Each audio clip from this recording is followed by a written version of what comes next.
Break के बाद आप सभी का स्वागत है। सेक्शन 15I एंड 15J हम करने वाले हैं यहाँ पर। आप ध्यान से बात को सुनेंगे। सेक्शन 15I और 15J हम यहाँ डिस्कस करेंगे। चलिए, डाउट आपका कोई नहीं रहना चाहिए। Section 15I and 15J miscellaneous provisions देखिए रिलेटेड टू आपने ऑफेंसेस एंड पेनल्टीज के। अब हम बात करेंगे एडजुडिकेशन की। एडजुडिकेशन ऑफ पेनल्टीज की बात करेंगे। आइए पहले बात करेंगे एडजुडिकेशन की। Adjudication and penalties.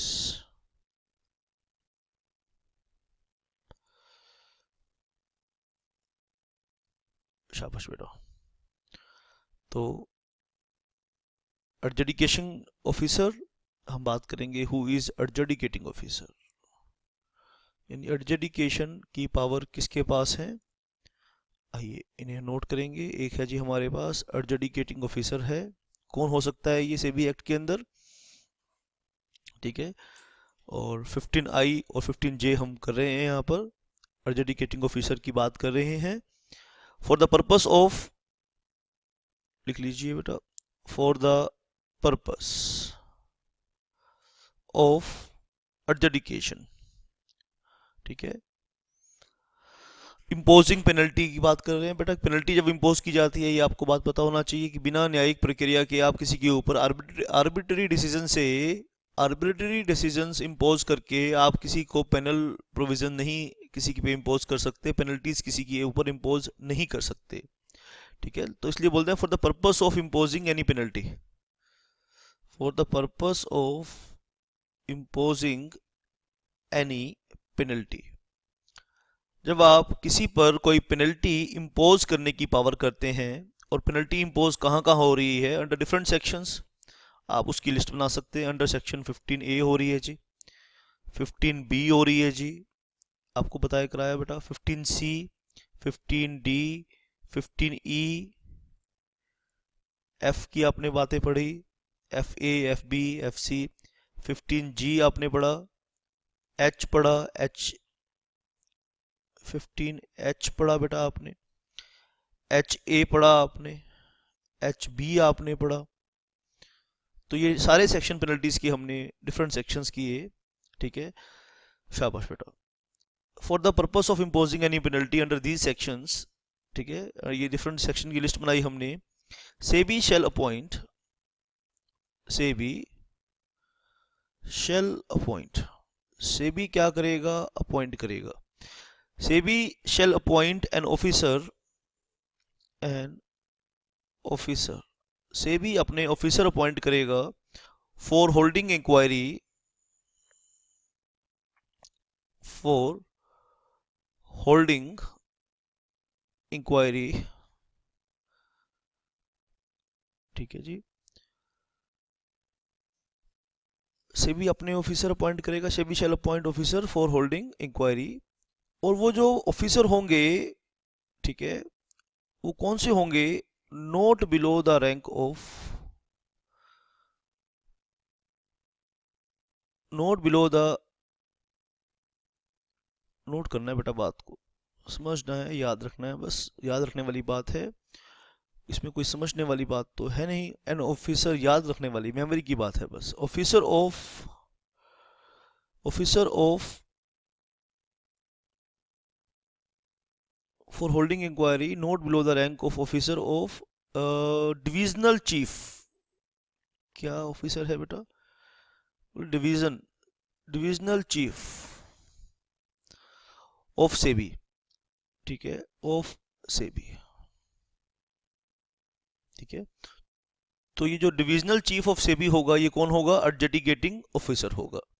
तो who shall be the adjudicating officer, divisional note below the rank of divisional SEBI, ठीक है। शाबाश बेटा। और जो भी एडजुडिकेशन होगा वो पर्सन को, ठीक है, जो भी ये एडजुडिकेटिंग ऑफिसर होगा, शेल एडजुडिकेट,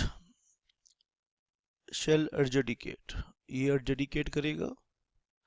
और जब ये एडजुडिकेट करेगा तो ये जो जिस पर्सन की इंक्वायरी चल रही है, ठीक है, तो जब ये एडजुडिकेट करेगा, shall give, adjudicating officer shall adjudicate and give opportunity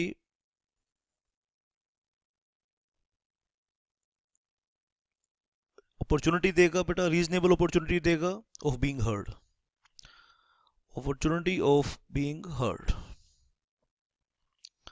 यानी बिना सुनवाई करे, बिना क्रॉस क्वेश्चनिंग करे, सवाल जवाब करे, एडजुडिकेशन नहीं करेगा। तो आइए बेटा, ये 15 आई और जे को हम पढ़ रहे हैं, एडजुडिकेशन एंड पेनल्टीज। ये सब सेक्शंस में पेनल्टीज इंपोज होती हैं। SEBI shall appoint an officer for holding inquiry not below the rank of an officer of divisional chief of SEBI. अब ये डिविजनल चीफ ऑफ सेबी होगा, कौन होगा? एडजुडिकेटिंग ऑफिसर होगा, shall adjudicate and give opportunity of being heard. और बिना सुनवाई का मौका दिए ये एडजुडिकेट नहीं करेगा। ये हमने पढ़ा। चलिए सर, अब हम डिस्कस करेंगे powers of adjudicating officer, powers of adjudicating officer. Adjudicating officer, आपने एओ नहीं लिखना है, आपने पूरी लिखना है, एडजुडिकेटिंग ऑफिसर पूरा लिखना है बेटा। तो इसकी पावर लिखेंगे बेटा, शाबाश। While holding an inquiry, while holding an inquiry, जब ये कोई इंक्वायरी करेगा एडजुडिकेटिंग ऑफिसर, द एओ, वापस बोल रहा हूँ, आपने एओ नहीं लिखना, आपने पूरा लिखना है। Shall have power, AO shall have power, shall have powers of civil court, शाबाश। सिविल कोर्ट के जैसे इसके पास पावर होगी बेटा। सिविल कोर्ट के पास क्या होगी? पावर ऑफ समन, यानी जैसे सिविल कोर्ट समन या नोटिस भेजता है, या एंड एनफोर्स अटेंडेंस, जैसे सिविल कोर्ट अटेंडेंस एनफोर्स करता है लोगों की, तो एनफोर्स अटेंडेंस समन भेज सकता है of any person, of any person acquainted, या एक्वेंटेड का मतलब क्या है? ये एक वर्ड है यहाँ पे, एक्वेंटेड, ठीक है, आओ इसे समझेंगे बेटा। एक्वेंटेड विद द फैक्ट्स, यानी जिस आदमी के पास फैक्ट्स हो सकते हैं, ठीक है, उसको नोटिस भेज सकता है और उसकी अटेंडेंस इन्फॉर्म कर सकता है। Facts with the facts, acquainted with the facts and circumstances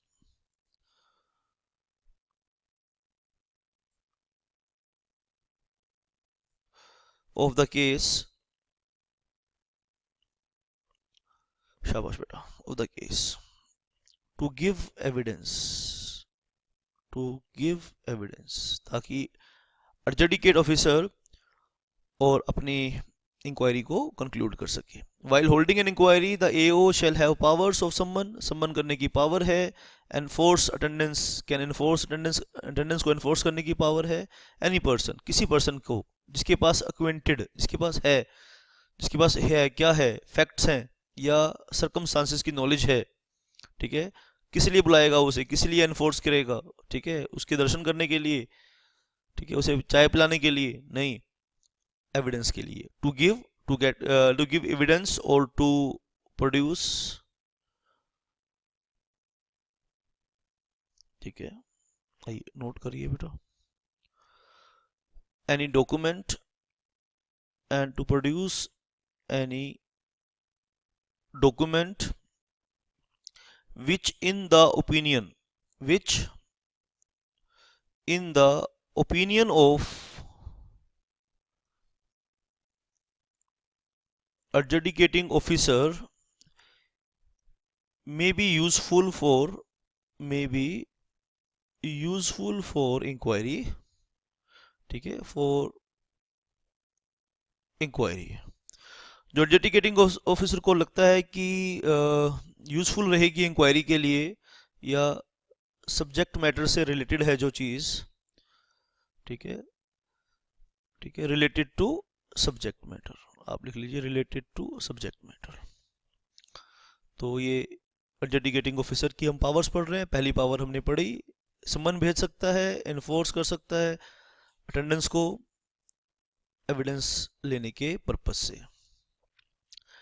if on such inquiry, ऐसी इंक्वायरी करते वक्त, if on such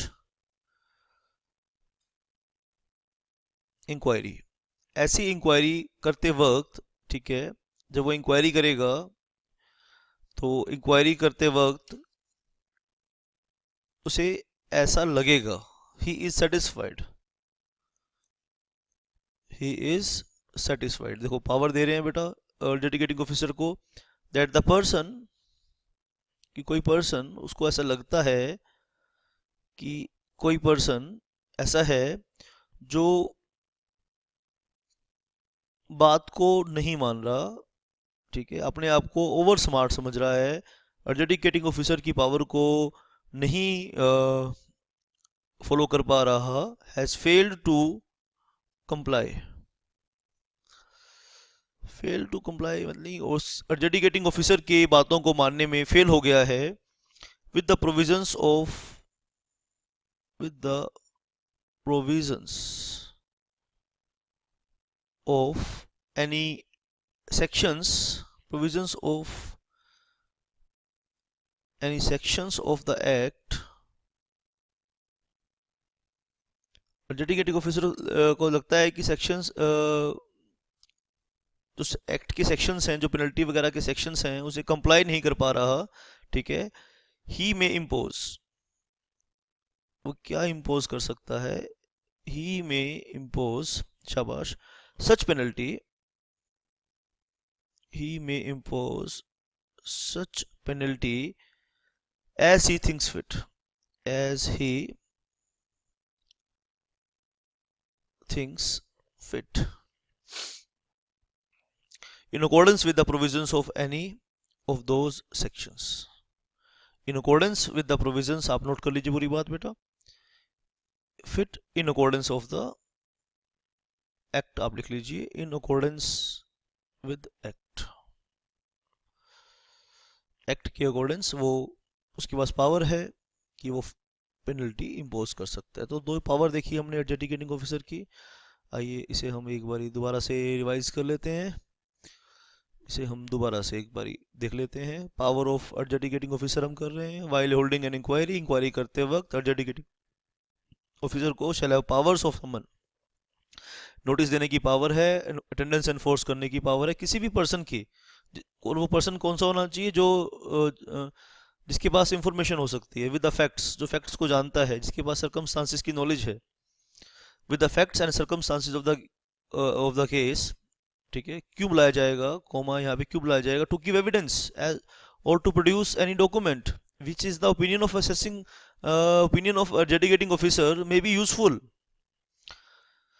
for inquiry related to subject matter. If on such inquiry, inquiry करते वक्त ही satisfied that the some person, कोई बात नहीं मान रहा है, has failed to comply with the provision of any section of the act, he may impose such penalty as he thinks fit in accordance with the act, वो act के according penalty impose कर सकता है। ये हमने adjudicating officer देखा बेटा, 15I to 15J हमें करना है। और हमने एडजुडिकेटिंग ऑफिसर देखा कि कौन एडजुडिकेटिंग ऑफिसर होगा, ठीक है, note below the rank of divisional chief of SEBI, adjudicating officer जो होगा वो note below the rank of divisional chief of SEBI होगा, और उसके पास ये वाली पावर्स एडजुडिकेट करने की पावर्स होंगी। आइए बेटा, और नेक्स्ट पॉइंट हम करेंगे इसके अंदर,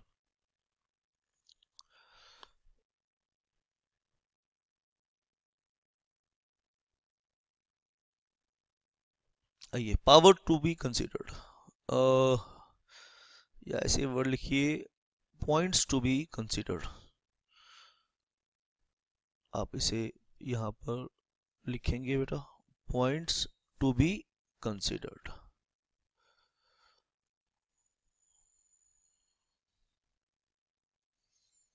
एडजुडिकेशन करते वक्त या कोई भी ऑर्डर पास करते वक्त क्या पॉइंट्स कंसीडर करने हैं।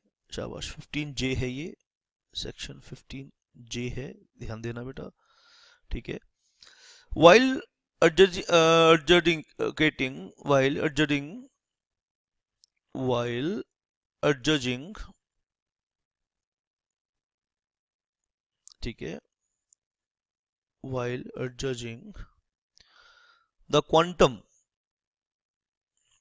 का मतलब क्या है बेटा, जो पेनल्टी होती है ना वो टू द एक्सटेंट होती है, कि बोलते हैं जी to the extent of 1 crore.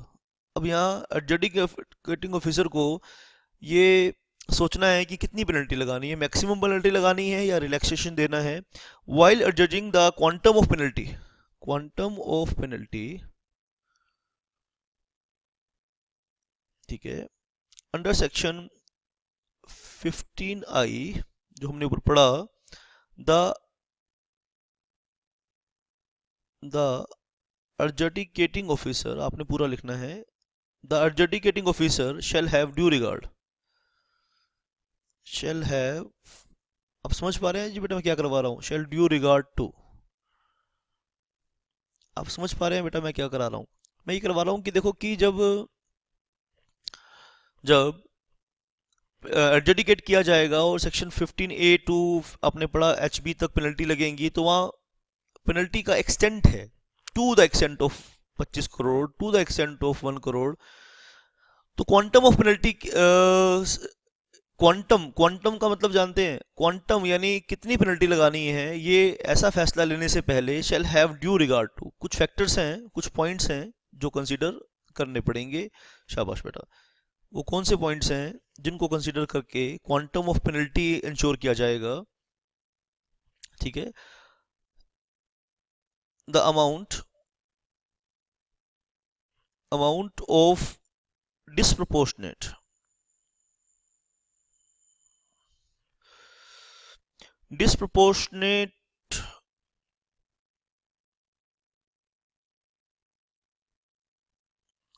gain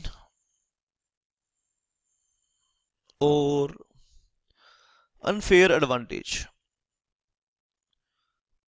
non compliance करके डिफॉल्टर ने कितना एडवांटेज लिया है, कितना पैसा कमाया है। ठीक है, ये चीज़ एडजुडिकेटिंग ऑफिसर देखेगा, amount of disproportionate gain.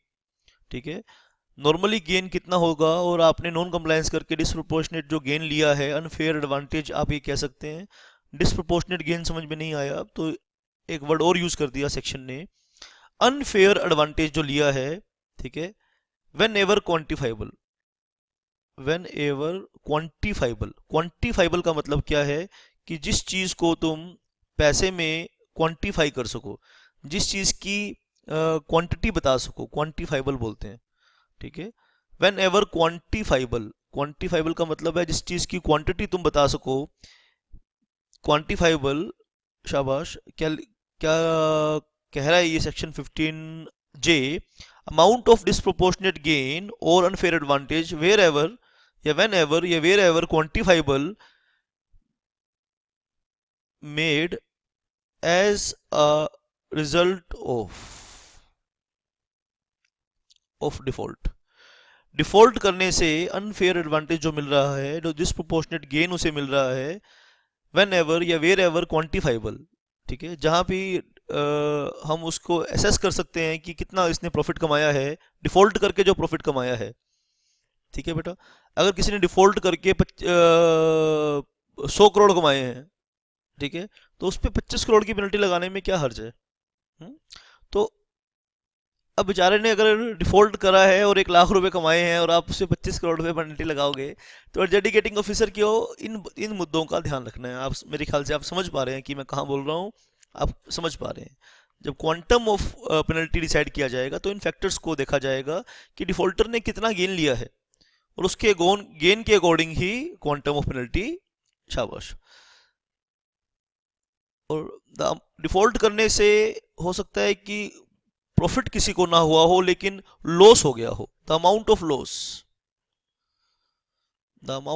Loss caused to an investor, और डिफॉल्ट करने से इन्वेस्टर को जो लॉस हुआ है वो क्वांटिफाइबल है, और ग्रुप ऑफ इन्वेस्टर्स, इन्वेस्टर भी और ग्रुप ऑफ इन्वेस्टर्स,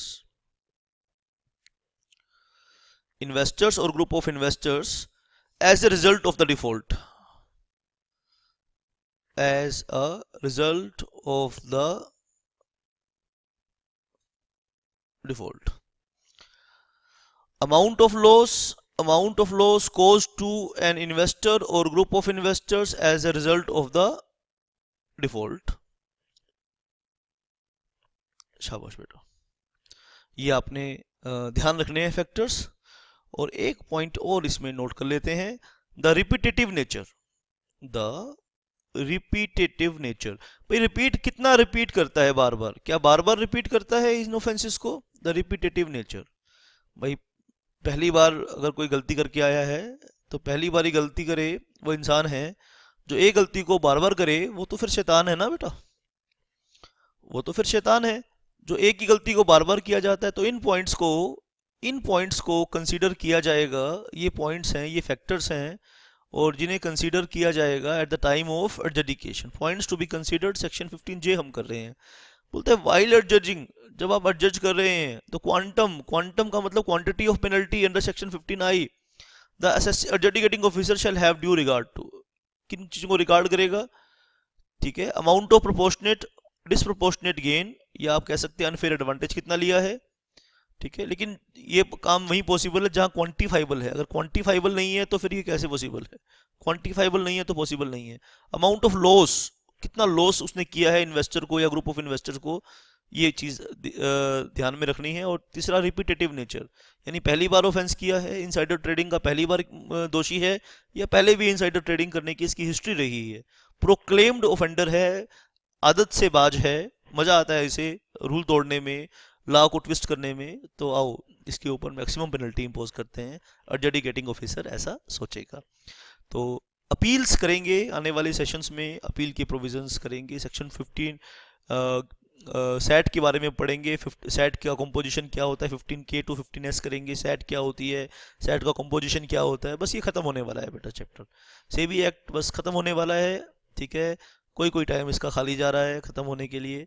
तो सैट वगैरह की बातें भी, जब हमने सारा एक्ट अच्छे से किया है तो सैट की कंपोजिशन पावर्स को अच्छे से कर लेते हैं, और अपील के प्रोविज़न को भी सेक्शन यहाँ पे डिफरेंट जो सेक्शंस हमने यूज़ किए हैं 20A के साथ 20 भी हम पढ़ लेंगे इसमें आने वाले सेशंस में। That's it for today, thank you very much.